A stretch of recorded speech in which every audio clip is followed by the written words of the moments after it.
We're now going to talk about the part of the contract of paragraph 3, price and financing. Okay, so now we've moved on to paragraph 3, price and financing. This is going to be what the buyer is willing to pay for the property, which you see in this example, we've put $400,000. But here's how we're arriving at that number. The buyer is going to put a down payment at the time of closing. His down payment is going to be $100,000 in this example. They're doing a loan for $300,000 in this example, so our total financing is $300,000, which means the total purchase price is $400,000. So this is how we arrive at the final sales price. We may have times when we're doing a second trust, and the number would be filled out in here, or there may be some seller-held trust, which there would be a number that would be filled out in here, and would all add up to this total financing. Then the down payment, total financing, and sales price must all add up, is what they must do. You want to check with the lenders that you're working with your buyers, as to what these numbers should be, what kind of down payment and financing that's being done. As you move down through this paragraph, now you have the first deed of trust. The purchaser will, are they going to get a new deed of trust, go get a brand new loan? Are they going to assume someone's current loan? Is that loan going to be fixed or adjustable rate? I have this copy, and let's make sure we paste that in there, that we're going to do a fixed rate loan. Conventional financing, FHA financing, VA financing, or some other financing. Other could be something like rural development, RD financing, or something could be there. VHDA financing, or it could simply be that this contract's not contingent on financing, which means there is no financing contingency. If the buyer doesn't close, then they're in trouble. You'll see at the end of this there's a C addendum attached.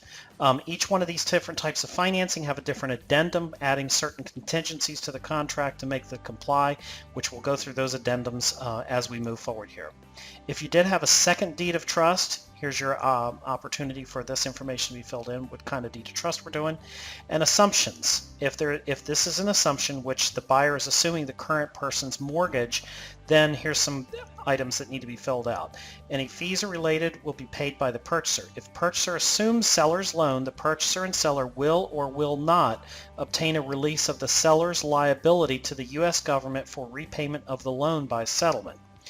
This is where if a buyer and seller, if there is an agreement to make this allowable for an assumption and the lender will allow it, sometimes the seller will not be released to the liability. So if the new buyer actually defaults on the loan, the seller would be the one who would also have responsibility and may end up with a foreclosure or other derogatory credit if this new buyer doesn't make the payments.